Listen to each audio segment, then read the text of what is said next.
Bienvenue pour un autre épisode à l'éveil féminin. Donc aujourd'hui, je suis avec vous pour une capsule instructive, mais je vais vous parler de protéines.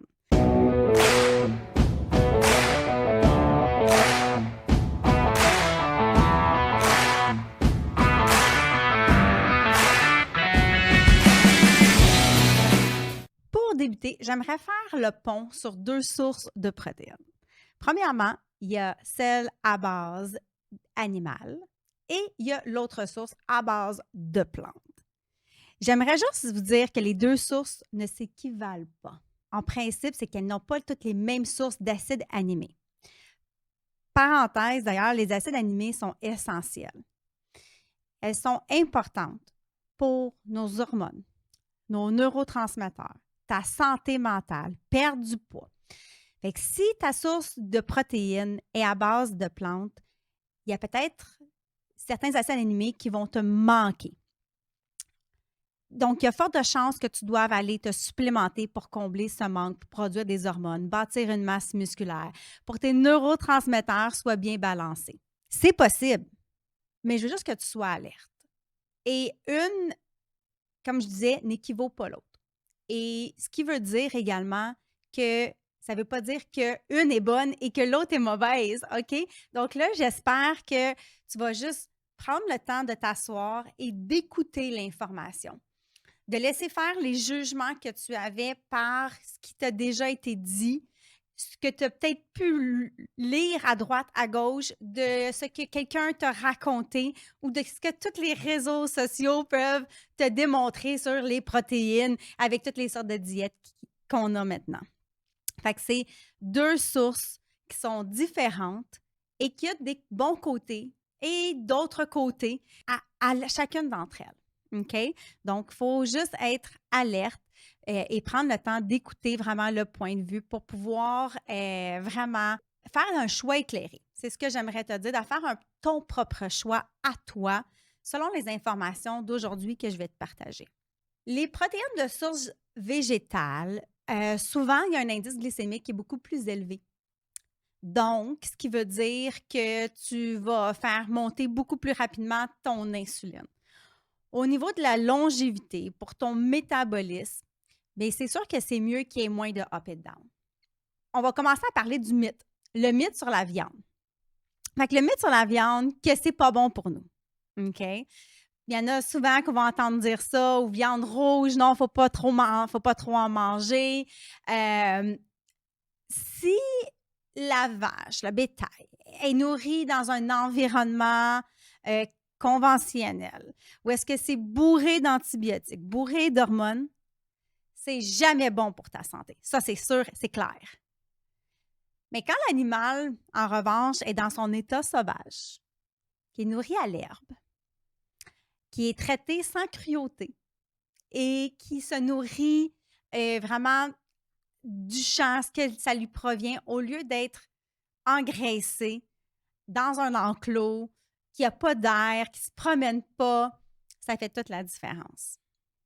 Donc,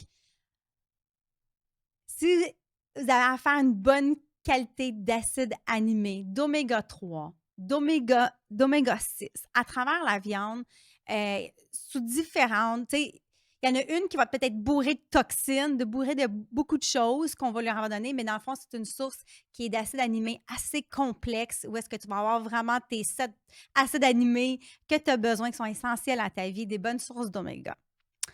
Les protéines végétales, elles sont hyper riches en fibres. L'affaire, c'est que les fibres vont aller colmater, en fait, qui emprisonnent, en fait, les protéines, qui empêchent une bonne assimilation. Fait que rendu dans l'intestin grêle, sous forme d'enzymes, les fibres ne peuvent pas se digérer. Ben, je vous avoue que c'est également aussi un avantage. C'est dans leur intérêt. Mais c'est la flore intestinale qui va aller comme grignoter, fermenter ces fibres-là. Fait que pour s'équilibrer elle-même, en fait. Pour digérer les acides aminés, les protéines en fin de parcours, ce n'est pas l'idéal. C'est pourquoi ça a une haute teneur. Puis, tu sais, il faut en consommer davantage, en fait, étant donné que ça va minimiser l'impact.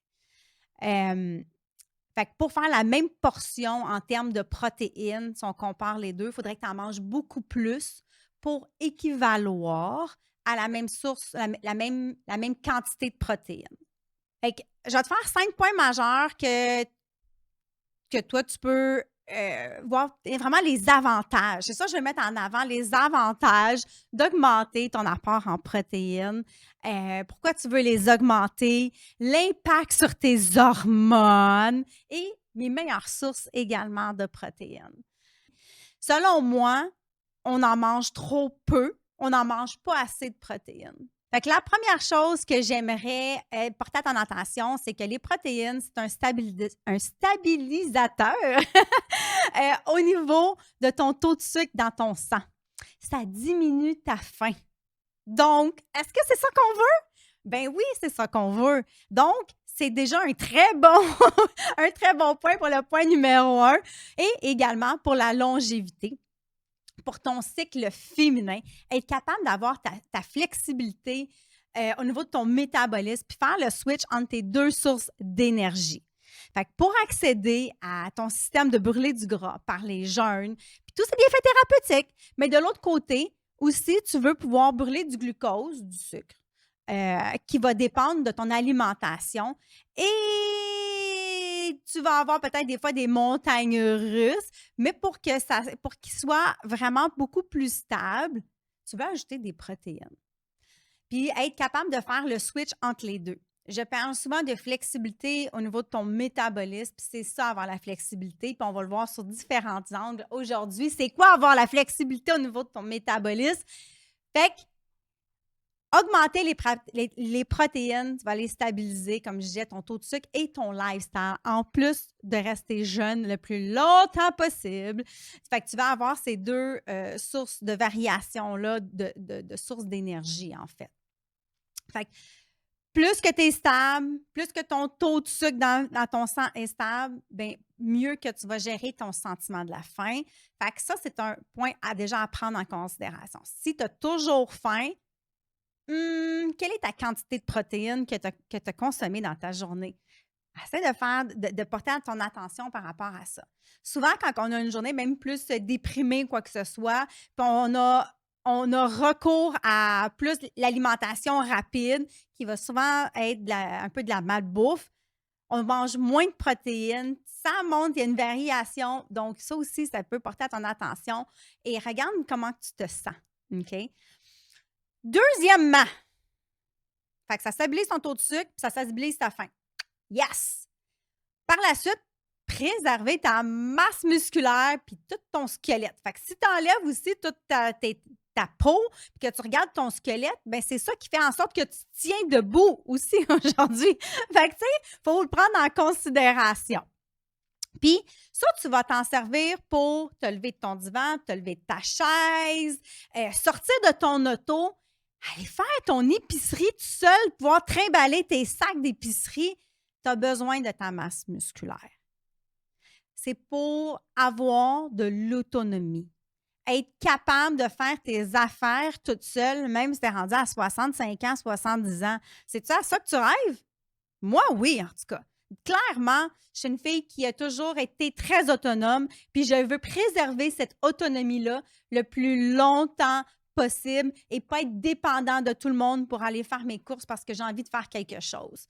Fait que si toi aussi tu as envie de ça, ajouter des protéines va vraiment t'aider. Puis, ça va t'aider aussi, en fait, les protéines vont t'aider à briser en acides aminés qui vont aller réparer ta masse musculaire. Fait que ça, c'est vraiment un plus. Puis là, je t'explique de deux façons que tu peux aller bâtir une masse musculaire. Fait que masse musculaire, le but, c'est pas de devenir Hulk Hogan. Non, non, non. Puis ça va prendre des années, les girls, OK, pour que tu puisses dire, écoute, si je mange trop de protéines, là, mais je vais vraiment venir muscler. Oh mon Dieu, OK, regarde. Non, ça n'arrivera pas juste comme ça. Et ça va prendre des années à pouvoir bâtir une masse musculaire. D'où pourquoi il faut commencer aujourd'hui. Parce que si on commence et on se réveille, il n'est jamais trop tard. OK? J'aimerais faire une parenthèse, il n'est jamais trop tard. Mais si on commence aujourd'hui même à vouloir la bâtir, puis on est rendu à 65 ans, c'est plus difficile. C'est plus difficile parce que là, il y a beaucoup plus d'années en arrière de nous sur lesquelles on n'a pas travaillé sur ça que l'on commence à travailler. OK? Mais tu ne viendras pas le Colgan à manger juste des protéines. Puis ça va t'éviter de souffrir des conséquences plus tard. Fait que commence dès maintenant à en ajouter. Puis je vais vous arriver avec des barèmes tantôt, fait que restez à l'écoute. Mais pour repousser le plus possible les conséquences. Les conséquences vont être, mettons, de se briser une cheville, beaucoup plus les hanches, tout quand on pense au squelette, à les personnes aux genoux. Moi, je pense à ma mère qui a eu une opération justement au genou, puis qu'après ça, elle a besoin aussi de tous ses muscles pouvoir se déplacer, puis, tu sais, bouger. Ben, c'est à ça que ça sert également. Fait encore là, les protéines vont t'aider à briser en acide aminé, vont t'aider à réparer les muscles qui ont eu des blessures. Puis là, quand tu arrives à la ménopause, ben ça aussi, c'est un phénomène où est-ce que souvent, il y a beaucoup plus de blessures qui arrivent à cette phase-là de notre vie, en fait. Puis pourquoi? Ben parce qu'on produit moins d'estrogène. Puis quand on produit moins d'estrogène, par intérim, tu produis moins de collagène. Collagène, on aime ça du collagène, nous autres, les filles, hein? Les rides, des choses comme ça. Mais ça, on en revient tantôt. Je vais vous parler de la peau. Fait que là, ici, moins de risque de blessure en ayant une belle masse musculaire, ton profil d'acide aminé, également à réparer tes blessures. Troisièmement, que j'aimerais un point à apporter pour vous, c'est au niveau de ton cerveau. Comment qu'on le prend toujours comme granted, excusez le mot en anglais, mais on le prend pour granted, notre cerveau, on s'en rend pas compte. On fait plein d'affaires, puis on s'en rend pas compte de pour la concentration. Qu'est-ce qu'il gère comme chef d'orchestre, lui, ce cerveau-là, puis tu veux le préserver. C'est ton organe, c'est un organe majeur. il y a la peau qui est le plus grand organe, mais lui, c'est ton principal organe que tu veux qu'il soit vraiment optimal.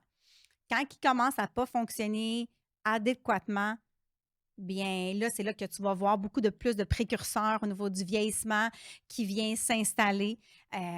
Et ça, tu peux le repousser le plus longtemps possible. Parce que l'objectif, n'oubliez pas que c'est vraiment de vivre jeune le plus longtemps possible. Pourquoi? Pour avoir l'autonomie, pour vivre notre vie au lieu de la subir.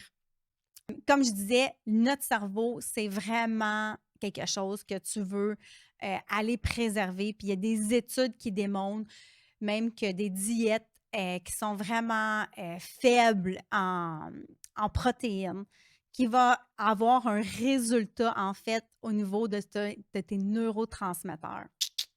Fait que le signal se fait beaucoup moins bien. Et j'aime beaucoup aussi Dr. Lisa, qui est une spécialiste. C'est la première qui a vraiment étudié le cerveau de la femme dans la phase de la préménopause, ménopause, et qui explique un phénomène qui se passe à l'intérieur où est-ce qu'il y a 30% de changements qui arrivent, le fait qu'on produit moins justement de nos hormones sexuelles, l'estrogène principalement, qui va avoir des impacts énormes sur le cerveau, comment il va se changer et certains symptômes. Et ça, on peut l'aider à le préserver et à préserver une plus grande qualité, plus longtemps possible par l'alimentation. Et donc, ça commence aussi par les protéines. Donc, erreur qu'on fait, c'est de ne pas en manger trop. Fait que si clairement, tu as des brain frogs, comme on dirait, le brouillard mental, tu n'as pas les idées claires, production de neurotransmetteurs, tu as de la difficulté, tu te sens... ça va t'aider même à pouvoir te sentir heureuse, te sentir calme. Puis quand on vieillit, on est beaucoup plus résistante au stress. Hein? Ce qui ne nous stressait pas avant, maintenant, ça nous stresse. et donc, tu veux produire beaucoup plus de cette hormone-là pour venir te calmer, te rendre heureuse. Il y en a combien que des fois, ils sont comme, puis je le sais parce que je le vois beaucoup en coaching, ils se sentent pas agressés. Ils ne sont pas agressés, mais ils se sentent comme ça à l'intérieur d'elles. Ils sont comme frustrés, puis ils ne savent pas pourquoi. Est-ce que tu ajoutes assez de protéines qui va te fournir, oui, des acides aminés, mais plein d'autres choses aussi à l'intérieur que ton corps a essentiellement de besoin? Fait que même à 40 ans. À 40 ans là, et plus, on produit moins d'estrogène, hein. On commence à produire beaucoup moins d'estrogène et à un moment donné, pour atteindre comme un plateau. On va continuer quand même à en produire, mais très minime comparativement. Avant, on roulait là-dessus, les filles. C'est notre hormone principale. On roule là-dessus. Notre estrogène, on aime ça. C'est ce qui fait qu'on se lève, qu'on est de bonne humeur, qu'on est outgoing. Puis là, mais le fait qu'on en produit moins d'estrogène, bien, ça veut dire qu'on produit moins aussi de sérotonine, de dopamine, d'oxytocine, de en anglais, on dit BDNF, là, c'est le Brain Neurofactor, en fait, de GABA.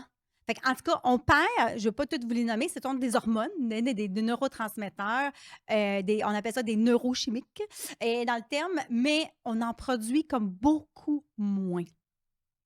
Puis, eux sont rendus, dans le fond, ils vont se fabriquer à partir de protéines, particulièrement par les acides aminés, qui vont être comme break it down, si tu veux, au niveau de nos intestins. Donc, la flore intestinale est super importante. Et d'où pourquoi aussi on doit en ajouter des bonnes protéines, des bonnes sources de qualité de protéines. C'est ça que je voulais dire, en fait. Fait que, dans le fond, ça va être au niveau de ta flore intestinale. Sans ça, là, aussi, ton cerveau va avoir de la difficulté à sécréter les hormones.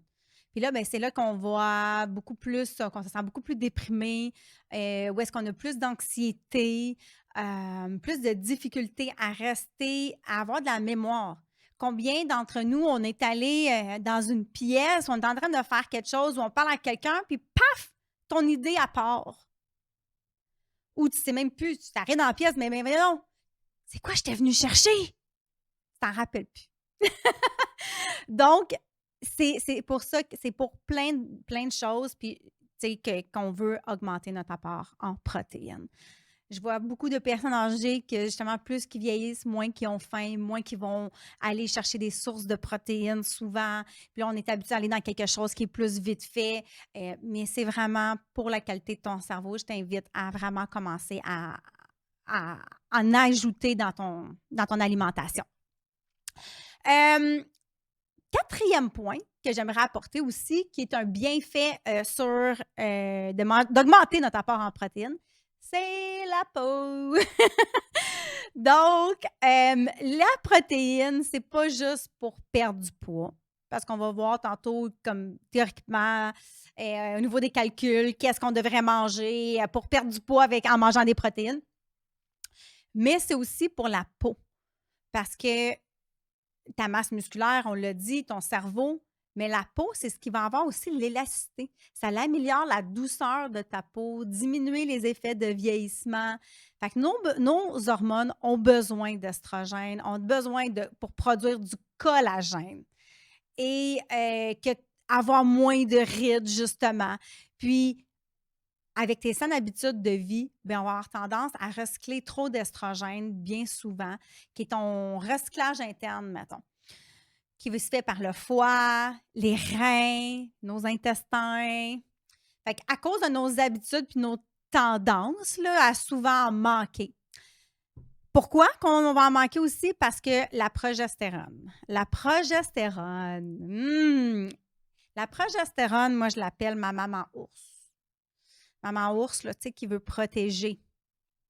Elle a tendance souvent à en manquer parce que la progestérone puis le cortisol sont sécrétés, en fait, ils partagent le même précurseur.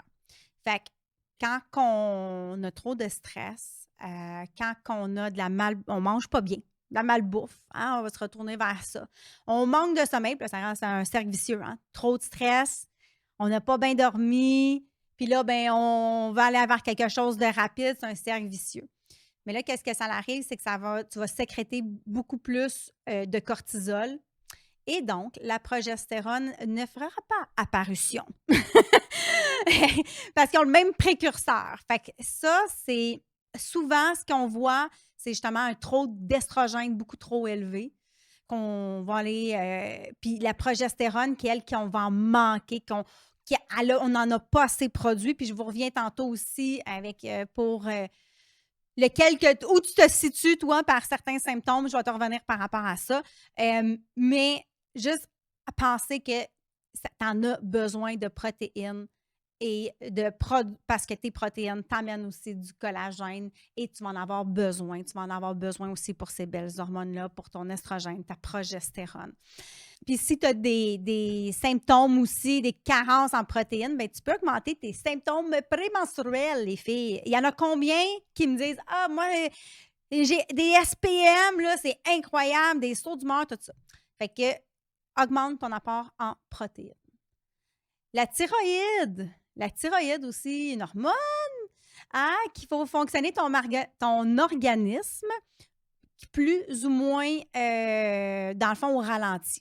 Fait que plus ou moins rapide. Puis elle influence ta fatigue, la sensibilité à ton humeur, sensibilité au froid aussi. Tu sais, plus froid, transit intestinal, ça va infecter ta prise de masse musculaire, la thyroïde également, et de masse graisseuse également. Donc, ces hormones, la T3, la T4, se fabriquent à partir d'iode, de protéines. Puis, si tu en manques de ces protéines-là, la thyroïde et ton métabolisme ralentit. Fait qu'au niveau des quantités, qu'est-ce que tu veux environ? C'est. Puis là, ici, on va y aller à peu près, OK? Parce qu'on va généraliser parce que chaque personne est différente, right? Chaque personne est différente. Puis là, on va y aller dans un barème pour t'aider à te situer là-dedans. Environ 1 gramme de protéines par livre que tu voudrais avoir. Fait que, et là, on peut y aller aussi par étapes. Tu sais, je vais aller dans l'exagération. Tu pèses 175 livres, ton idéal sera à 135. Ne commence pas tout à manger comme ça. Vas-y, progressivement. On veut toujours quand même rester réaliste. Hein? On aime ça avoir des objectifs smart. Mais ça serait ton target de poids idéal que tu aimerais targeter environ pour le nombre de grammes de protéines, qui va t'aider à stimuler ton mTOR. OK? Puis je vais revenir à ton mTOR. C'est quoi un mTOR, Chantal? Mais tu veux maximum, je te dirais, ça va varier entre 30 grammes minimum par repas jusqu'à 90 grammes maximum par repas. Puis là, le barème est assez grand.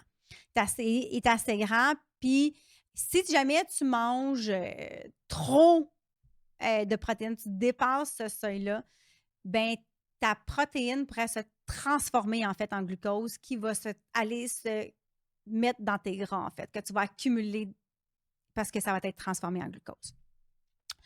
Donc, qui va le garder en gras. Ouais, basically. Fait que ici, tu veux avoir ce barème-là. Fait qu'environ 30 grammes de protéines, ça fait à peu près 4-5 onces de viande. Puis, qu'est-ce que ça ressemble, ça? Je te dirais environ une grosse poitrine de poulet, un gros morceau de poisson également, un steak grosseur médium. Fait que, tu sais, ça, c'est 30 grammes à peu près de protéines. Fait que, tu sais, c'est assez simple, right? Mange une portion. Tu sais, combien tu vas-tu vraiment manger 2 protéines, 2 poitrines de protéines à toi tout seul? Même si tu en mangerais 2, ça te fait ton 60 grammes plus ou moins de protéines. Tu n'as pas encore dépassé. Fait qu'il ne faut pas que tu aies peur non plus d'en ajouter parce que le point numéro 1, c'était quand même que c'est un stabilisateur au niveau de ta faim qui va réparer ta masse musculaire, qui va aller t'aider au niveau hormonal, qui va aller t'aider au niveau de ton cerveau. Fait qu'il ne faut pas en avoir peur. Puis là, juste rester stické ici sur « Ah oui, gars, Chantal me dit que ça se peut transformer en glucose. Puis là, je vais le stocker sous forme de gras. » Non, parce que ça serait. Les quantités sont vraiment énormes. Je suis une très grande mangeuse. Je mange. J'ai un bon appétit. Je mange beaucoup de protéines, mais je peux pas. J'en mange pas trop pour le convertir en gras. Donc, comme je dis, il faudrait que tu manges 2 steaks et demi de 16 quand même médium pour dépasser ton 90 grammes facile. Là, fait que n'aie pas peur. Tu peux en manger. Fait que reste là-dedans. Puis, en manger lors de ton premier repas. Je t'invite aussi parce que c'est là que, tu sais, le soir, naturellement, le matin, ton corps sécrète naturellement du cortisol, en fait. Fait que le cortisol, c'est ton hormone qui fait go, je me lève du lit, j'ai plein d'énergie, let's go, go giver, je m'en vais faire ma journée. Mais le matin, tu vas aller sécréter justement ton cortisol. Le soir, tu vas aller plus favoriser tes neurotransmetteurs de relaxation du sommeil. Fait que d'où pourquoi que plus qu'il va être tôt dans ta journée, puis tu vas manger tes protéines. Donc, d'aller juste manger 2 toasts au beurre de peanuts, ça ne fait pas l'affaire. Des peanuts, on va le revoir dans d'autres capsules, mais ce n'est pas une source de qualité et ce n'est pas une protéine. Ça vient des like peanuts, right? En anglais qu'on dit. Fait que c'est sous forme d'une glucide et puis ce n'est pas une source de protéines comme qu'est-ce qu'on le pense toujours. Des amandes, en revanche, c'est une source de protéines. Donc, pourquoi que des fois, je vais choisir l'une ou l'autre davantage? Les amandes, c'est beaucoup plus une source de protéines que versus des peanuts. Et si tu as mangé ça sur des toasts, ben tu vas avoir un gros spike d'insuline. Il n'y avait pas de protéines là-dedans. Donc, tu vas avoir faim toute la journée. Tu vas avoir faim aussi dans pas long parce que tu vas avoir un gros pic d'insuline. Et puis, ça va être toute la journée, ça va être comme ça. Fait que ton premier repas, tu veux vraiment qu'il y ait des protéines à l'intérieur. Ça va vraiment t'aider. Moi, mes sources préférées de protéines, ça va être des œufs bio en liberté, locaux, de pâturage, c'est disponible. Des viandes rouges nourries à l'herbe, de la volaille aussi, du poulet sans hormones, sans antibiotiques, bio. Des poissons aussi, des poissons sauvages du Pacifique. C'est bon. Des petits poissons aussi. Les petits poissons comme, le maquereau, les sardines, c'est une excellente source. Farine de coco. Farine de coco, également une excellente source de protéines puis qui a beaucoup moins d'impact que, mettons, de la farine de blé. Petite parenthèse comme ça. La protéine en poudre. Protéine en poudre, j'adore la marque d'ATP Lab. Si jamais vous voulez avoir plus d'informations sur la protéine en poudre, vous pouvez venir m'écrire. J'ai un code promo pour toi pour que tu puisses économiser 18 sur tes achats, peu importe où tu es. Donc, les patates douces aussi, la farine de patates douces a des sources quand même intéressantes en protéines pour mais celles qui sont plus dans le végétal et également les lentilles et des graines de citrouille. Des graines de citrouille, quasiment la même chose qu'un œuf. Très étrange, hein? Fait que je suis sûre que tu ne savais peut-être même pas ça, mais il y a quand même beaucoup de grammes de protéines à l'intérieur des graines de citrouille. Tout ce qui est noix, les noix crues. Pourquoi des noix crues? Ben, c'est parce qu'elle a beaucoup plus d'enzymes à l'intérieur. Donc, tu veux choisir ça, ce serait vraiment, pour moi, mes tops au niveau des sources de protéines, selon moi. Est-ce que tu es mélangeant entre les termes, des fois, les macros, perdre du gras, les chiffres, tout ça. Fait que comme je disais tantôt, pour faire ça simple, tu veux viser à peu près 1 gramme de protéines par livre de ton poids que tu aimerais atteindre, right? Donc ça, et moi, j'aime bien aller en proportion à peu près de pourcentage. Je ne suis pas une personne qui va peser et qui va inviter à peser sa nourriture. Je trouve que ça développe une mauvaise relation avec la nourriture également, le fait de peser. C'est comme si on était toujours dans la restriction. C'est à ça que tu as besoin. Comme je disais tantôt, le barème est assez grand que tu ne peux pas overload nécessairement de protéines. Il faudrait que tu en manges en petit pépère pour que tu puisses prendre du gras à manger des protéines. Fait que j'aime bien des fois y aller par proportion en termes de pourcentage. Fait que pourcentage de protéines dans ton assiette que tu dois manger par jour, right? Fait que, tu sais, sinon, tu peux le break it down, comme on disait. Tu sais, mettons, moi, je veux atteindre 130 livres, bien, tu vas le briser ton 130 grammes par, mettons, des 40 grammes par portion, des choses comme ça. Fait qu'au niveau des grammes de protéines, par portion, tu veux viser entre 30 puis, mettons, 50 grammes de protéines, crois-moi, tu vas en avoir amplement. Pour ce qui est au niveau des glucides, fait que quand tu es dans ta phase de superwoman, où est-ce que ton indice glycémique est beaucoup plus bas, que tu vas avoir une quantité modérée en termes de glucides. Tu veux viser à peu près entre 5 et 10 de ce que tu vas manger qui va représenter tes glucides. Est-ce que ça veut dire d'éliminer les glucides? Non, ça veut dire d'éliminer toutes les sources qui proviennent de produits transformés. Donc, les fruits, c'est accepté, right? On veut rester dans des choses qui sont naturelles. Tout ce qui vient d'une boîte, ça a été transformé, ce n'est sûrement pas une source naturelle de glucides que tu veux mettre dans ton super bolide de Superwoman, right? Tu veux aussi, fait qu'on a parlé des protéines, on a parlé des glucides et des bons gras. Les bons gras, c'est un stabilisateur aussi au niveau de ta faim, ça vient aider au niveau du cerveau. Donc, tu veux en composer et quand tu manges des glucides, de les joindre à des bons gras va réduire ton indice glycémique. Donc, ici, pour mes véganes aussi, qui mangent des sources plus élevées, comme des lentilles, des choses comme ça, qui vont être beaucoup plus élevées en termes de glucides, tu veux pouvoir le jumeler avec une source de bons gras qui va venir comme diminuer l'effet de l'indice glycémique qui va monter dans l'intérieur de ton corps. Donc, pour avoir moins cette fluctuation-là qu'on ressent de roller coaster, je vais t'inviter à faire ça. Fait que les bons gras, il y a beaucoup d'avantages. Il y a des capsules pour les bons gras. Vous pourrez aller les voir c'est quoi mes meilleures sources, mais on veut en ajouter, il devrait être composé d'au moins 60 de ton repas.